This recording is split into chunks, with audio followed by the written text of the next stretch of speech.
त्रिवेणी नाट्य उत्सव की 2022 की आज की चौथी शाम में प्रस्तुत है नाटक गुमशुदा नाक। आज 1 अप्रैल है। नहीं, मान लीजिए आज 1 अप्रैल है और दुनिया के लिए अत्यंत असाधारण, अकल्पनीय, आश्चर्यजनक, अभूतपूर्व घटना हमारे शहर भोपाल में हुई। रवि हुआ उदय, टन। पिल्लू बार्बर निद्रा देवी से मुक्त हो बहुत सवेरे सवेरे अपनी आंखें खुली। उसके मुंह में ब्रेड और दूध की सुगंध आई। बिस्तर से लेटे लेटे ही पिल्लू यानी मैंने सर उठाकर उनको देखा। मेरी बीवी, जो कि बिल्कुल शरीफ, ईमानदार और विश्वासपात्र औरत है और जो कॉफी की बहुत पुरानी शौकीन है, वो इस समय कॉफी बनाने में तल्लीनता के साथ डूबी हुई थी। मैंने यहीं से आवाज लगाई, यार मैं कॉफी नहीं पीऊंगा। आज के दिन तो मैं सिर्फ दूध और ब्रेड ही खाना पसंद करूंगा। खाने तो इस फुर्सत टेबल को ब्रेड दो, मेरा क्या जाता है। आज तो मुझे तो 1 कप कॉफी और पीने को मिल जाएगी। सच कहूं, मैं भी कॉफी पीना चाहता था, लेकिन जानता था कि दोनों चीजें एक साथ मांगना सदैव बेकार रहा है। इस तरह से कई चीजों की खाने वाली फरमाइश करना वो बहुत नापसंद करती है। ऐसा करने पर हमारे घर के सारे बर्तनों की आवाजें दीवारें पार अड़ोसियों घरे तक, सड़क तक पहुंच जाती है।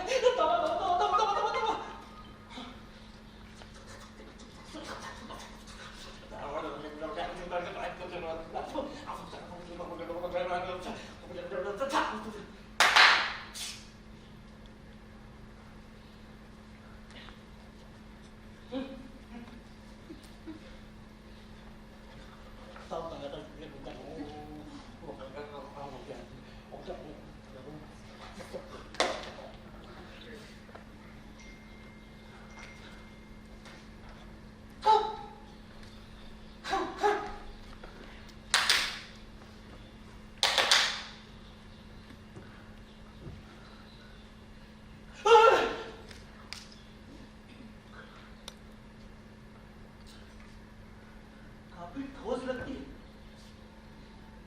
क्या चीज हो सकती है ये?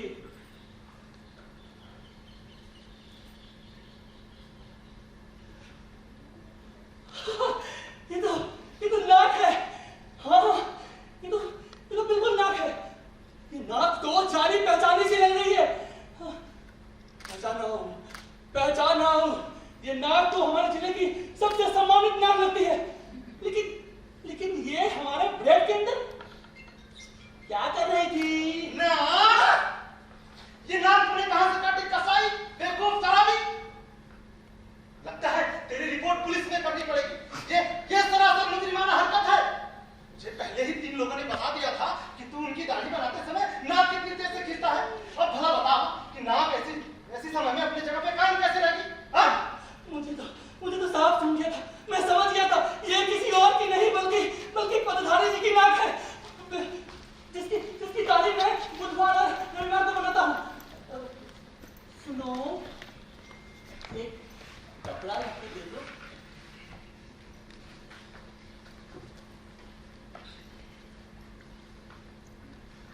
इस नाक को इस कपड़े में लपेट कर उस कोने में रख देता हूँ।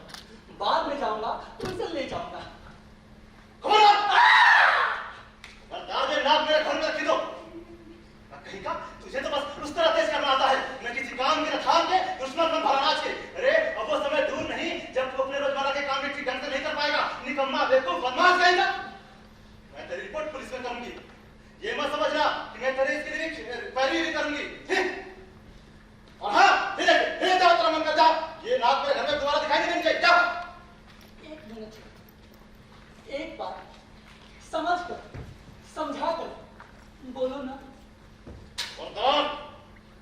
ये अब जो कुछ कहा कि नाक अगर मेरे घर में दोबारा दिखाई दी तो तेरी खैर नहीं। अहमक कहेगा, तू क्या समझता है कि मैं तुझे अपने घर में रहने दूंगी?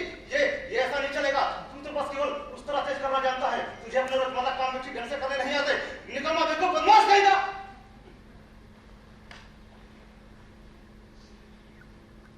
क्या समझता है कि मैं पुलिस में तेरे खिलाफ पैरवी करूंगी? नहीं करूंगी।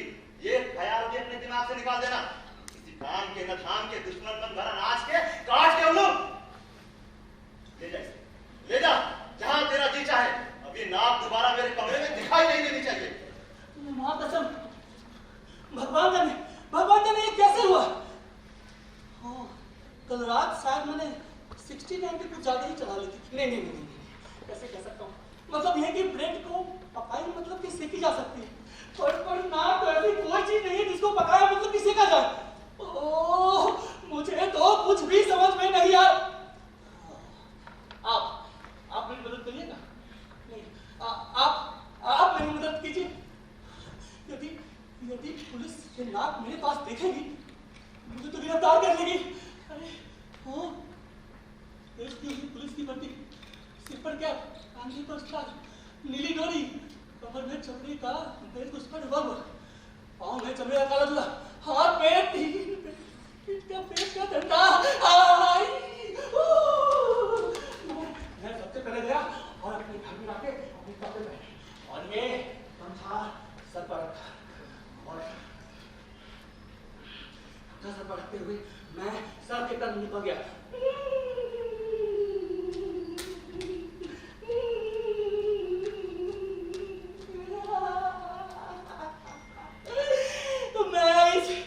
मैं इस घर तोड़ू जंजाली नाक को कहीं छिपा देना चाहता था। उस फाटक के किनारे लगे हुए पत्थर के नीचे डाल दूं या अनजाने ही कहीं नीचे गिरा दूं और सबसे पास वाली गली से कहीं छिपक के भाग जाऊं।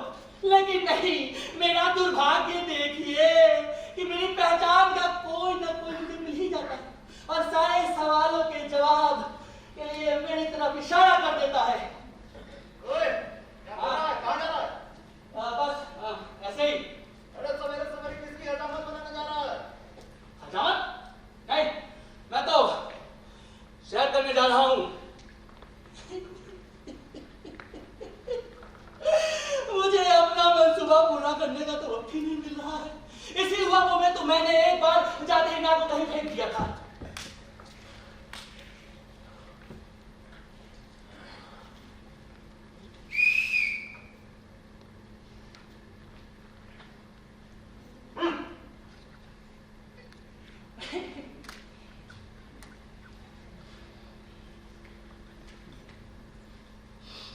मुस्कुराते हुए मैंने नाक को उसी कपड़े में छुपा कर रख लिया। दुकानें खुलना शुरू हो रही थी, सड़क पर लोगों की आवाजाही बढ़ती जा रही थी और मैं निराश हो रहा था। फिर मैंने पुल पर जाने की सोचा, यदि मैं मुझे साथ दिया तो मैं इस नाक को सीधा नदी में फेंक दूंगा। पर मुझसे यही एक चूक हो गई कि मैंने आपको अपने बारे में, अपने शोहरत के बारे में कुछ बताया ही नहीं।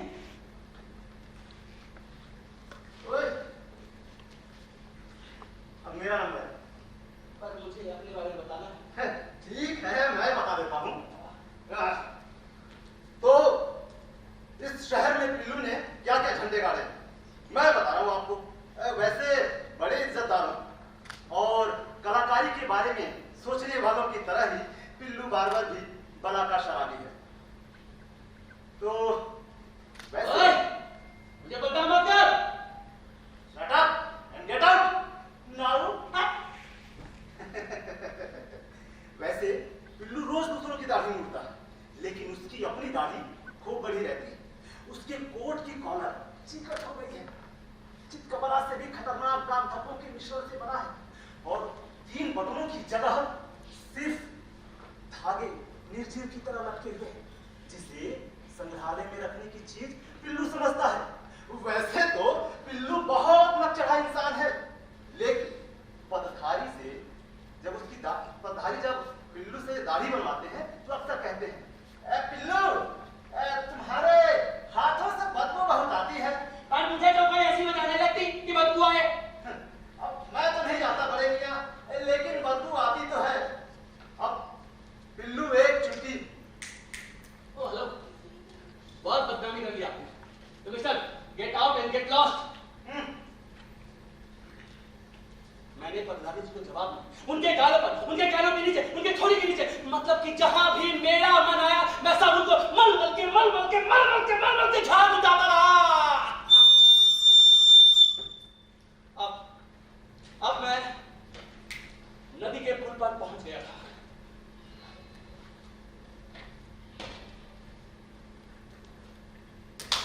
सबसे पहले मैंने नजर घुमाई, फिर नजर दौड़ाई, टिक टिक टिक टिक टिक टिक टिक टिक टिक।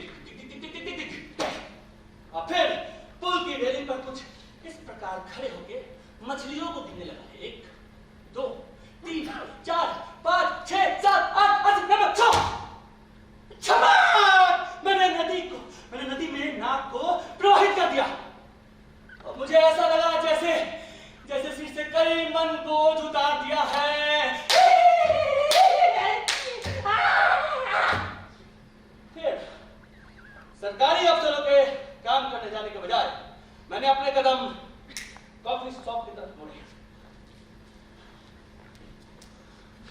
कॉफी मंगाई,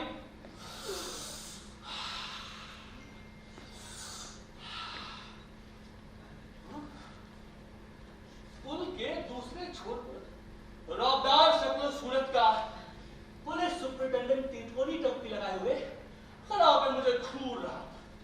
मैंने सभ्यता के साथ उनको सलाम किया। सलाम साहब। सलाम वलाम छोड़ो मेरे दोस्त, तुम बस इतना बताओ कि तुम उस पुल पर क्या कर रहे थे? मछलियों को गिन रहा था। झूठ बताओ, इस सबसे कहने से काम नहीं चलेगा। बस तुम यह बताओ कि आखिर तुम कर क्या रहे थे?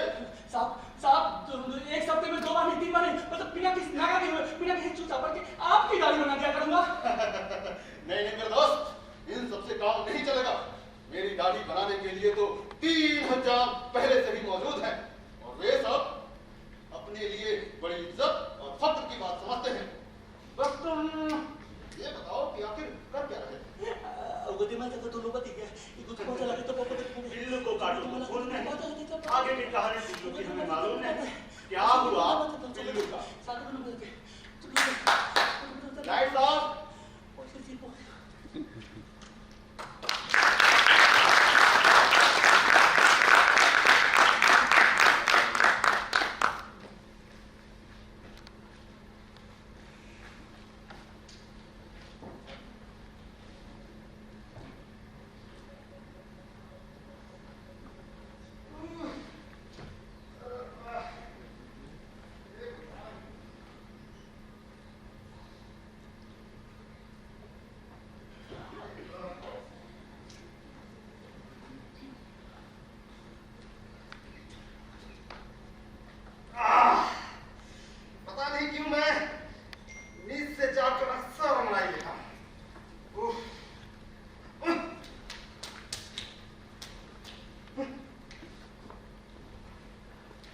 आप क्या इनके बारे में जानना चाहते हैं ताकि खुद समझ सके कि संस्कार संवर्धन के पदाधिकारी किस किस्म के अधिकारी हैं?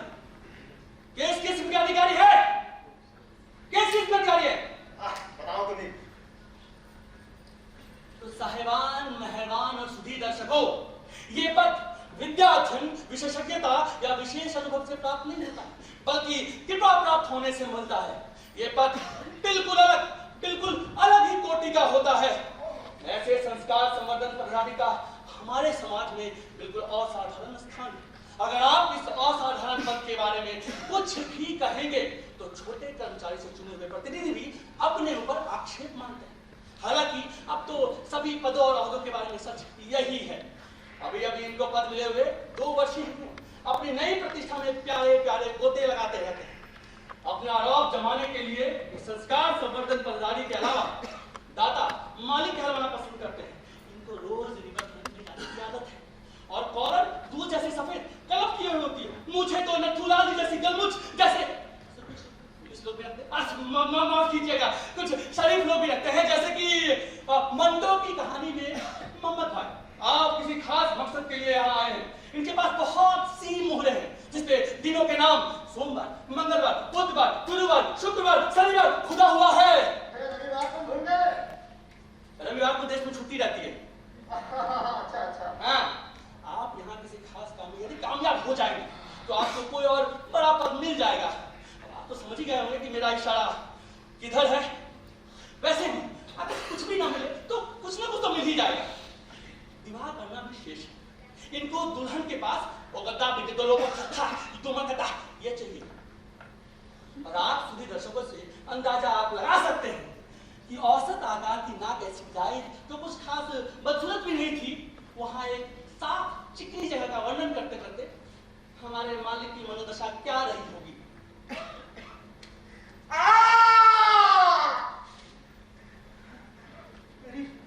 मेरी नाक मुझे याद चाहिए। क्या कमबख्त मेरा दुर्भाग्य है कि सड़क पर एक भी ऑटो या टैक्सी दिखाई नहीं दे रहे हैं।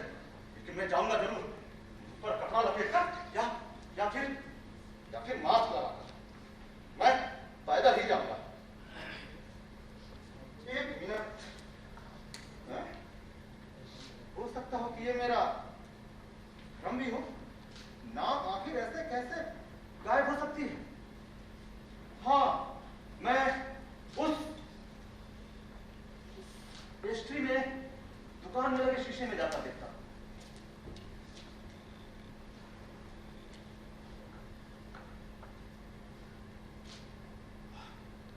भगवान की कृपा से यहाँ कोई है भी नहीं। मैं निसंकोच देख सकता हूँ। क्या मनहूस लानत है! अरे हद है! नाक की जगह कुछ भी तो होनी चाहिए। अब मैं अपनी इकलौती नाक के बिना रहूंगा कैसे?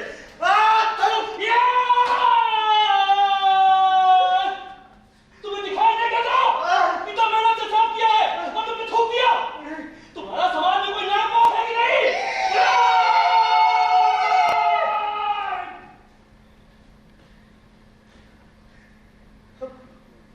मैं किसी को देखूंगा भी नहीं और ना ही किसी को देखकर मुस्कुराऊंगा। लेकिन मैं करूंगा क्या? मेरी नाक ऐसे कैसे गायब हो सकती है बाहर? हाँ? अरे ये आदमी कौन है? हाँ? हाँ?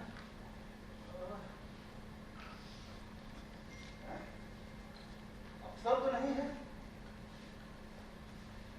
अरे ये तो मेरी गुमशुदा नाक है। कहां चली गई? मैं अपनी नाक के लिए यही इंतजार करूंगा।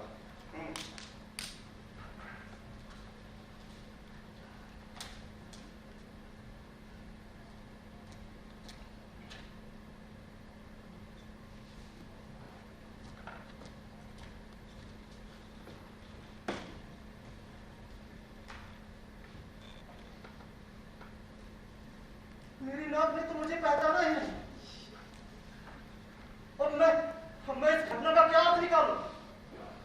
अरे एक नाक जो कल तक मेरे चेहरे पर थी, जो ना पैदल चल सकती थी ना ही गाड़ी पर चढ़ सकती थी, आज वर्दी पहने हुए घूम रही है। मुझे कुछ करना होगा। हाँ, मैं अपनी नाक का पीछा करने जाऊं, है ना? हाँ।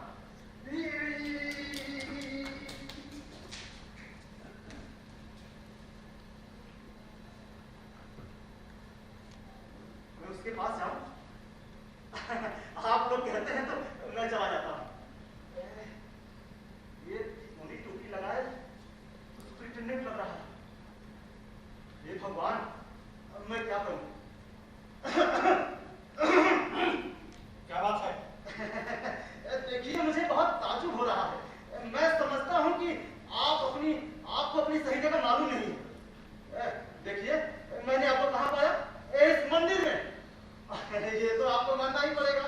माफ कीजिएगा, लेकिन आप जो कुछ भी कह रहे हैं उसका सिद्धांत मुझे कुछ समझ नहीं आ रहा है। आप कुछ समझा कर कहिए। देखिए, अब मैं आपको कैसे समझाऊं? बात दरअसल ये है कि मैं एक जगह का पथारी हूं और मुझे यकीन है और आपको भी मानना ही पड़ेगा कि मेरे लिए बिना नाक के चलते फिरते रहना जरा नामुमकिन सा है। अब ये मोमोज बेचने वालों के लिए कोई बेजा बात नहीं हो सकती, लेकिन मेरे लिए भी तरक्की पाने के लिए बहुत समय है। क्योंकि मेरी पहचान यहाँ के कई व्यापारी घरानों से और उनके परिवार वालों से भी, यहाँ तक कई राजनीतिक घरानों से अच्छे संबंध के चलते ही यहाँ तक पहुंचा हूं। अब आप कुछ फैसला कीजिए। मेरी समझ में तो कुछ नहीं आ रहा कि मैं आपसे कहूं क्या। माफ कीजिएगा, लेकिन अगर आप इसे खालिस फर्ज और इज्जत की नजर से देखें तो आपको मानना ही पड़ेगा। कुछ समझ नहीं आया। मेहरबानी कीजिएगा, आप इस बात को ईश्वर के सामने साफ साफ बोलिए। महोदय, दरअसल बात ये है, आप जो कुछ भी कह रहे हैं उसको समझने में मुझे मुश्किल आ रही है। मुझे लगता है आप कहना चाह रहे हैं कि मैं आपकी ऊंची नाक हूं। हाँ। बिल्कुल गलत। मैं खुद बड़ी हस्ती हूं। इसके अलावा आपका और मेरा कोई संबंध हो ही नहीं सकता। आपके वर्दी में जो बटन लगा हुआ है उससे लगता है कि किसी आप दूसरे प्रदेश के किसी दूसरे विभाग में काम करते होंगे। देखिए, मैं आपको साफ साफ बता देना चाहता हूं, आप जो ये सुपरिटेंडेंट बनने का ढोंग कर रहे हैं ना, दरअसल आप एक सरासर जालिए किस्म के बदमाश हैं। आप मेरी नाक के सिवाय कुछ नहीं है। अरे आपको तो मेरी नाक होने पर गर्व होना चाहिए।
जाऊं या दाहिनी? ओह, मैं आगे ऐसे कैसे जा सकता? मुझे अपनी नाक जो खुलेआम जगह जगह जगह जगह बिना मेरे मुंह के अपने मन से घूम रही है और खुश भी है कि रिपोर्ट पुलिस ने कर देनी चाहिए। तब उसे समझ में आएगा जब पुलिस वाले उसे पकड़कर मेरे पास लेकर आएंगे। हाँ, लेकिन मेरी नाक तो खुद पुलिस महकमे में बड़े ओहदे पर है। ओह, ये थाने से अपनी शिकायत दूर करवाना तो सरासर बेमानी होगी। महाशय तो वैसे भी इस वक्त झूठ ही बोलेगा, जैसे उस वक्त बोला था कि उसने मेरी सूरत जीवन में कभी देखी ही नहीं। दगाबाज मक्कार नहीं था। आप महाशय पहली ही मुलाकात में इतनी चालबाजी से पेश आई है कि उसे अब तक तो शहर छोड़कर 9 तो 11 हो गई होगी। इसलिए नाक खोजने की तमाम कोशिशें करना बेकार साबित होगी। या ईश्वर न करे महीने भर चलती रहेगी। मैं क्या करूं? सही, मुझे अपनी नाक घूमने का इश्तिहार अखबार में देना चाहिए। तब तो उसे कोई भी पकड़ कर मेरे पास पहुंचा देगा। मैं तूफान की गति से आंधी की तरह अखबार के दफ्तर पहुंचता हूं।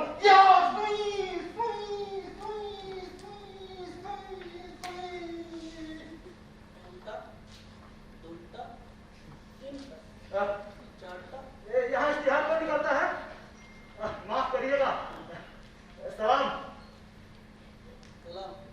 देखिए मुझे इश्तिहार निकलवाना है। जरा रुकिए, मेहरबानी करके थोड़ा सब्र कीजिए।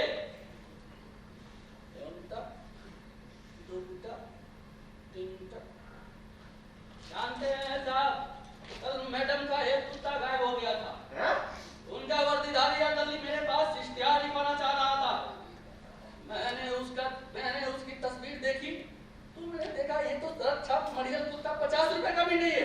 इसको अदली ने कहा कि मैडम उसको अपना बेटा मानती है। भगवान कैसा दिन है। हाँ, तो इसको ढूंढने के लिए वो 10,000 देने को भी तैयार है।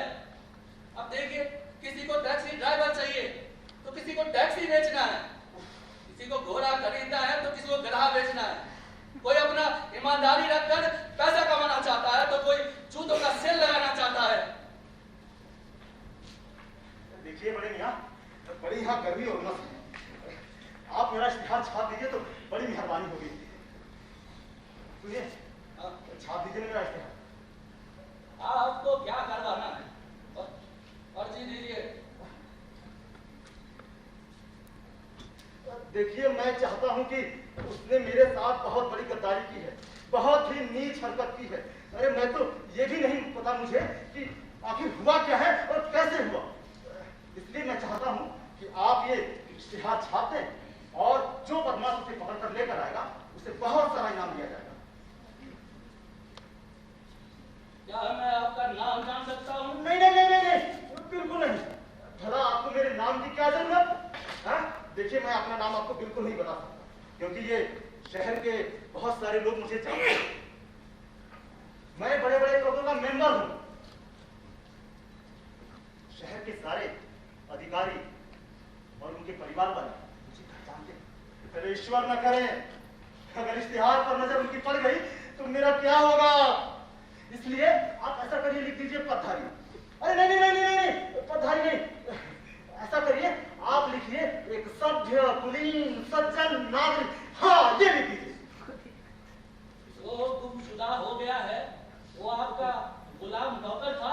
अरे नहीं नहीं, जो गुमशुदा हुआ वो मेरा नौकर नहीं, बल्कि गुमशुदा तो मेरी नाक हुई है। ऐसा अजीब नाम है। तो नाक महाशय आपकी मोटी रकम लेके चंपत हो गया है। अरे नहीं नहीं, आप बिल्कुल गलत समझ रहे हैं। नाक कोई इंसान नहीं है, बल्कि वो मेरे शरीर का अभिन्न हिस्सा है। न जाने कैसे गुम हो गई। गुम कैसे हो गई? मुझे तो कुछ समझ नहीं आ रहा है। मुझे भी कुछ समझ में नहीं आ रहा है। मुझे भी कुछ समझ में नहीं आ रहा है, लेकिन वो वर्दी पहने घूम रही है। देखिए, समझ सकते थे कि मेरे मेरे लिए अपने शरीर के एक महत्वपूर्ण अंग के बिना चलना फिरना कितना मुश्किल हो रहा है। अगर मेरे पाँव की एक उंगली कट गई होती तो मैं पट्टी बांध के जूता पहन लेता। और ये भी सोचिए, मैं शहर भर के अधिकारी और महिलाओं से मिलता हूँ, मेरे बहुत अच्छे दोस्त हैं। अब आप सोचिए ना कि मैं किस धर्म संकट में हूँ। अरे मैं तो उन्हें अपना मुंह भी नहीं दिखा सकता। नहीं, मैं ऐसा कोई इश्तिहार नहीं छाप सकता। क्या कहा? क्यों नहीं छाप सकते? नहीं छाप सकता। इसके साथ आपके साथ मेरे अखबार की नाक मतलब की बदनामी होने का डर है। देखिए, मैं किसी कुत्ते के घूमने की बात नहीं कर रहा हूँ, बल्कि मेरे शरीर में जन्म से अटैच्ड नाक घूमने की बात है। मैं ऐसा इश्तिहार नहीं छापूंगा। सचमुच में मेरी नाक खो गई है, तब भी ये डॉक्टरों का काम है। अब आप जैसा चाहे वैसा नाक लगवा सकते हैं। आप उन्हीं के पास जाए। लेकिन आप बहुत मजाकिया आदमी हैं। मुझे आपसे मिलकर बहुत अच्छा लगा। खुदा हाफिज। देखिए, मैं कसम खाकर कहता हूँ, मैं अपने जीवन की कसम खाकर कहता हूँ, मैं आपको अपनी नाक दिखाना तो नहीं चाहता था, लेकिन देखिए, रहने दीजिए। तकलीफ ना हो तो थोड़ा दिखा ही दीजिए। अरे ये तो कमाल की हद की चिकनी है। बिल्कुल साफ, ताजी सेकी हुई चपाती की तरह। सच तो ये है, ये तो हद तक चिकनी है। बहुत बढ़िया। देखिए, अब आपके सारे एतराज दूर हो गए हैं, तो प्लीज ये मेरा इश्तिहार निकाल दीजिए, मैं आपको बहुत एहसान मानूंगा। इश्तिहार छापना तो बहुत आसान बात है, लेकिन आपको इसके लिए एक आदमी को ढूंढना पड़ेगा जो कि शब्दों का खेल जानता हो। उससे लिखवाकर देश के नंबर 1 अखबार में छपवाइए। तब दुनिया को आपके गुमशुदा नाक की कहानी पता चलेगी और पढ़ने वाले को एक दिलचस्पी बात भी मिल जाएगी। पर मुझे अफसोस है कि आपके साथ इस मस्खरेपन की दुर्घटना हो गई। आप नस्वार लेंगे? आप मेरे साथ ऐसा मजाक कैसे कर सकते हैं? अरे आपको तो दिखाई दे रहा है कि मेरे पास नस्वार कानून लेने के लिए कुछ भी नहीं है। अरे भाड़ में जाए आपकी ये नस्वा। मैं इस समय ऐसी किसी भी चीज के लिए गवारा नहीं कर सकता, चाहे वो दुनिया की सबसे बढ़िया चीज क्यों ना हो। तो फिर आपके इस दौड़ौड़ी तंबाकू की क्या हैसियत है? भगवान, मैं क्या, हाँ, एसपी के मुझे जाना चाहिए।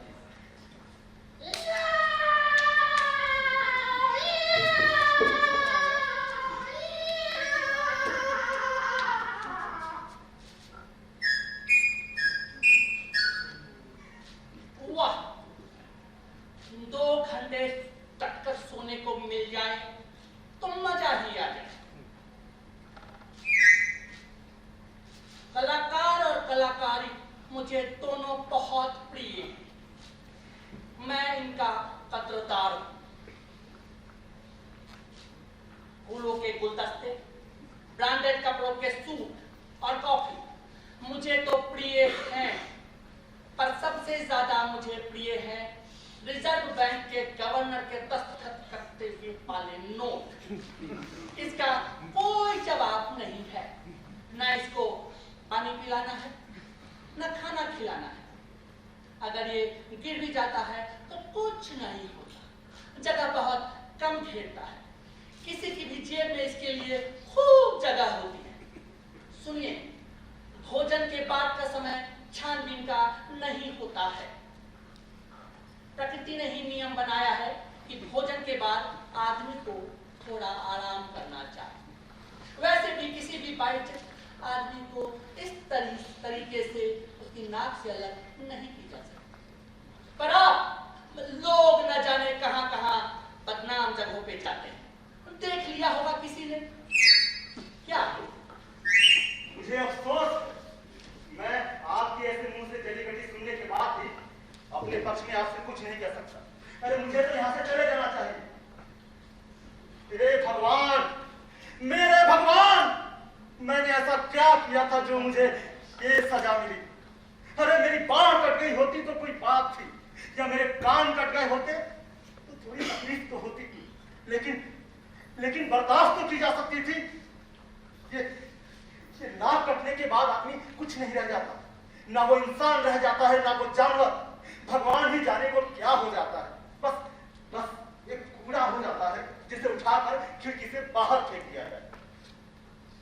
अगर मेरी नाक किसी लड़ाई या द्वंद्व युद्ध में कट गई होती तो कोई बात थी, या मैंने उसे अपनी गलती की वजह से खो दिया होता तो भी कोई बात थी। लेकिन मेरी नाक, मेरी प्यारी दुलारी नाक के ऐसे चुपचाप गायब हो जाने की कोई वजह नहीं थी, कोई तुक नहीं था। तो यूं ही मेरी प्यारी दुलारी नाक ऐसे मुझसे रूठ नहीं सकती। उसे जाने से पहले मेरे बारे में एक सेकंड सोचना तो चाहिए था। ऐसा लगता है कहीं मैं सपना तो नहीं देख रहा।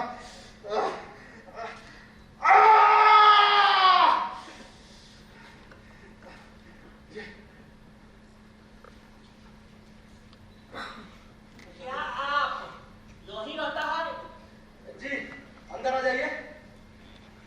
मेरा ख्याल सही है तो हुजूर की नाक घूम गया है। बिल्कुल सही।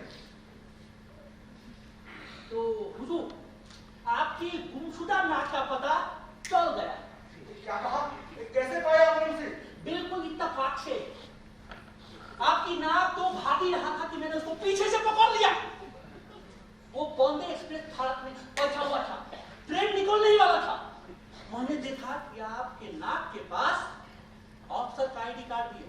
पहले तो मैं उसको अधिकारी ही समझा, फिर खुशकिस्मती से मैं चश्मा पहन के गया था, मैंने उसको देखने की तो नाक था। मेरे साथ एक कमजोरी है कि अगर आप बिना चश्मे के मेरे सामने भी आ जाएगा तो मैं आपको ठीक ठाक से देख नहीं पाया, सिर्फ आपका चेहरा ही देख पाया। लेकिन आपके चेहरे पे जो दाढ़ी या मूंछ होगा उसको नहीं पहचान पाया। बिल्कुल मैं अपनी सास की तरह, मेरे बीवी की माँ, वो बिल्कुल नहीं देख पाता है। सुनिए, मेरी नाक कहाँ है? आखिर पाया उसे आपने कहाँ? देखिए मैं चलता हूँ आपके साथ में, प्लीज चलिए। देखिए आप परेशान मत होइए, मैं समझ गया कि आप अपने नाक के लिए बहुत परेशान हैं। और सबसे अजीब बात है कि इस अपराध में सबसे बड़ा अपराधी पिल्लू हजाम को मैंने थाना रोक में किया गया है। वो एक नंबर का शराबी और चोर है, पिछले दिनों समोसा चुरा के ले गया था। ये आपका नाम ये तो वैसा था अल्लाह को मेरा खुला था।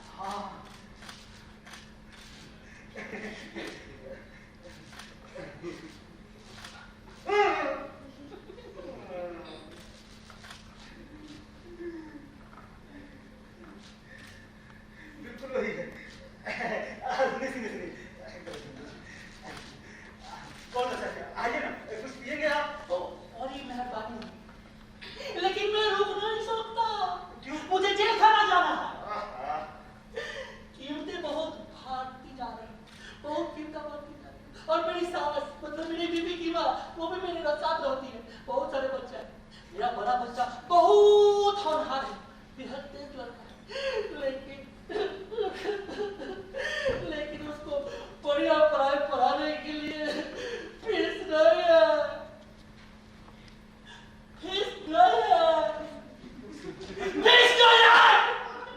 अच्छा ठीक है। ये लीजिए।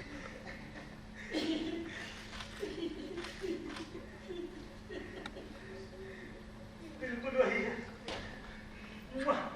बिल्कुल वही है। अरे दाईं तरफ वही फुंसी है जो कल निकल आई थी। ये नाक वहां से, अब आप कृपा करके अपनी सही जगह पर चिपक जाइए।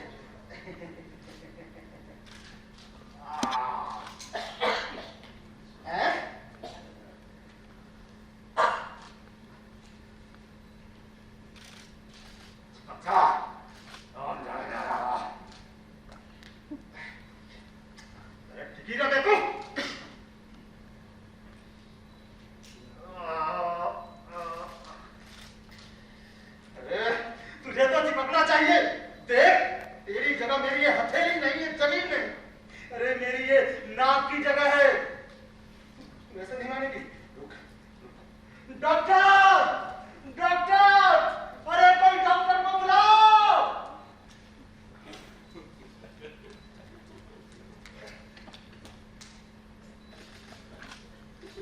ये घटना बीते हुए कितना पूरा वक्त हो गया है? अरे लॉक प्रोफाइल, राइट प्रोफाइल।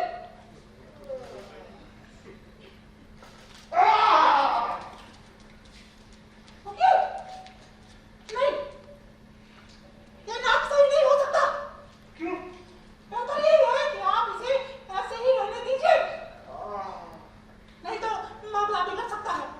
वैसे नाक को चिपकाया जा सकता है और मैं चिपकाने में सबसे बेहतर हूँ, लेकिन फिर भी आपको आगाह करूंगा कि ये आपके लिए घातक साबित हो सकता है। आप अच्छा तो कह रहे हैं, लेकिन मैं अपनी प्यारी गुमशुदा नाक के बिना रहूंगा कैसे? ये देखिए, अभी जो हालात हैं उससे ज्यादा बुरे तो नहीं होंगे ना? भगवान ही जाने क्या सोच रहा है वो। देखिए, मेरी शादी शहर के सबसे रईस यहाँ तय हो गई और उन्होंने मुझे आज रात्रि भोज में भी बुलाया है। मैं आपके हाथ जोड़ता हूँ। डॉक्टर तो भगवान होते हैं ना, ये काम बिल्कुल नहीं हो सकता। देखिए, मैं चाह रहा हूँ कि आप इसे किसी भी तरह चिपका दीजिए, भले ही ये बहुत ज्यादा टिकाऊ ना हो। बस इतना हो कि आज के इस शुभ अवसर पर मैं अपनी प्यारी नाक को अपने हाथों से सहारा देकर रोके रख सकूं। अरे हाँ, मुझे तो नाचना भी नहीं है। फिर इसमें तो झटका खाता नाक के गिरने का कोई तुक ही नहीं बनता। यकीन मानिए, मैं आपको दुगनी फीस दूंगा। यकीन करिए, मैं भी फायदे के लिए कोई इलाज नहीं करता। आप मुझे लालच दे रहे हैं। ये मेरा हुनर और मेरे उसूल के खिलाफ है। वैसे तो बात सही है कि जब भी मैं किसी का इलाज करवाने जाता हूँ, फीस पहले ले लेता हूँ, वो भी इसलिए कि मरीज को बुरा नहीं लग जाए। वैसे भी आपका ये नाक लगाना कौन सा बड़ा काम है, लेकिन मैं ये कहता हूँ, समाज में अपनी इज्जत की कसम खाकर कहता हूँ कि नाक चिपकवाने का आपका जो ये विचार है बिल्कुल गलत है। कुदरत ने जो कहा, जो किया, उसको मान लीजिए और ठंडे पानी से नाक को 2-2 बार धोया कीजिए। मेरा विचार तो ये है कि आप इस नाक को बेच दीजिए।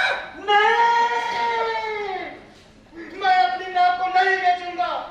अरे इससे तो मेरे कुल की बदनामी और हो जाएगी। देखिए, मैं इसे सड़ जाने दूंगा, लेकिन बेचूंगा नहीं। आप बिल्कुल मान लें कि मैं बहुत ईमानदार डॉक्टर हूँ और अंत तक मैंने प्रयास किया। धन्यवाद।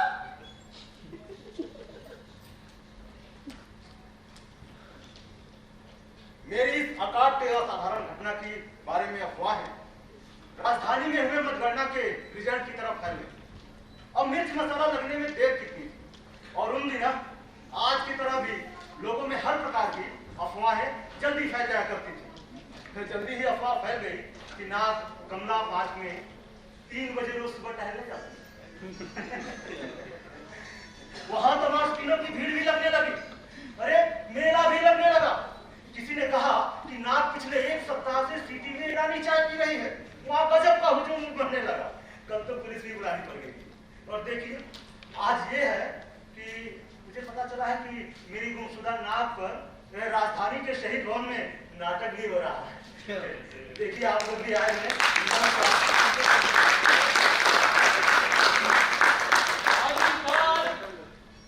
लोगों को इस तरह के मस्खरेपन और बेबुनियादी अफवाहें फैलाने की इजाजत दोनों की जाती है।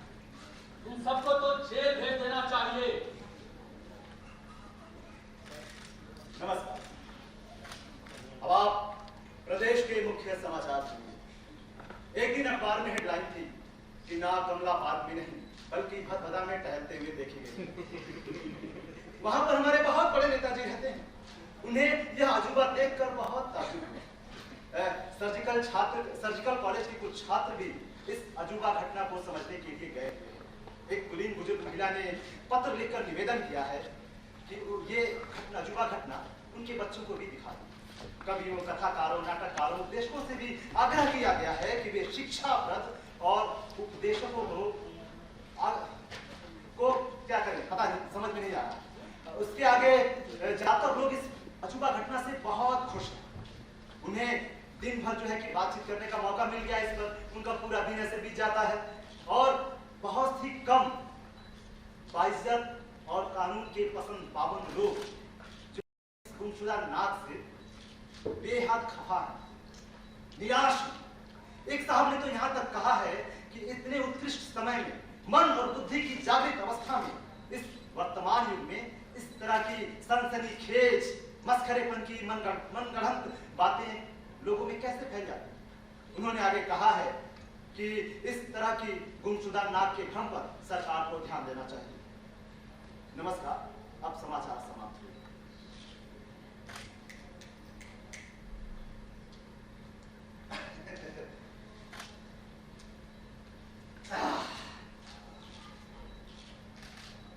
जिंदगी में बेहद उटपटांग बातें होती हैं। नाक जो जगह जगह घूम कर शहर में तलका मचाए हुए थी, वो पुनः अपने जगह दोनों गालों के बीचों बीच प्रकट हो, जैसे पहले कुछ हुआ ही। हाँ, ये उसका नाक ही था। क्या मेरी प्यारी दुलारी नाक अपनी जगह पे फिर से आ गई। वाह, देखो तो जरा, ये मेरे नाक के बाईं तरफ फुंसी निकल आई है क्या? नहीं साहब, इसमें कोई फुंसी नहीं है। आपके नाक तो बिल्कुल उबले हुए आलू की तरह साफ। वाह, बाजी मार ली। ये तुम्हारे हाथ साफ है कि नहीं? हाँ साहब, बिल्कुल साफ है। और मैंने कोई गुनाह नहीं किया साहब। झूठ न बोलना। देखो, अगर साफ नहीं हुए ना तो तेरी खैर नहीं।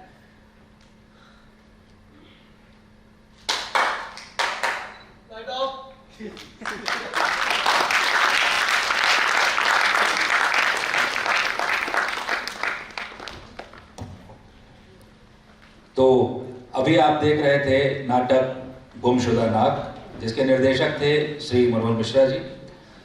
और ये 8वां रंग त्रिवेणी नाट्य उत्सव की आज चौथी शाम है, जिसकी पहली प्रस्तुति हो चुकी है। कुछ ही क्षणों में दूसरी प्रस्तुति होगी। और मैं अपने आयोजन समिति की सदस्यों से अनुरोध करूंगा कि हमारे बीच में आदरणीय टीकम जोशी जी, निदेशक मध्य प्रदेश नाट्य विद्यालय, बैठे हुए हैं, तो उन्हें मंच पर लाएं।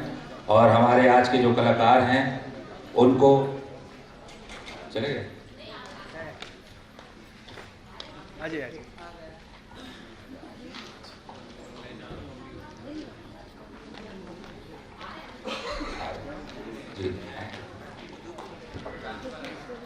आदरणीय टीकम जोशी सर का स्वागत है मंच पर।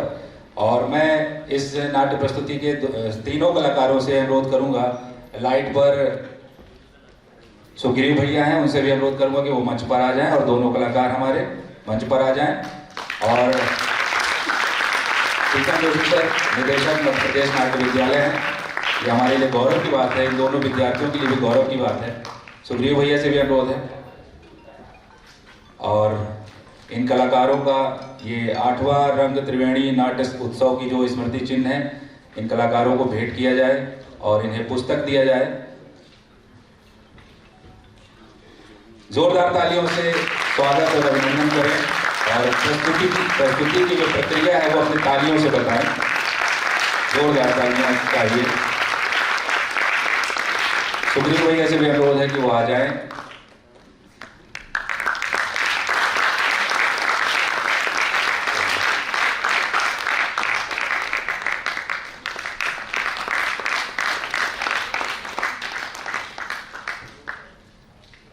और अब कुछ ही क्षणों में आज की दूसरी प्रस्तुति शुरू होगी, बुद्धू का काटा।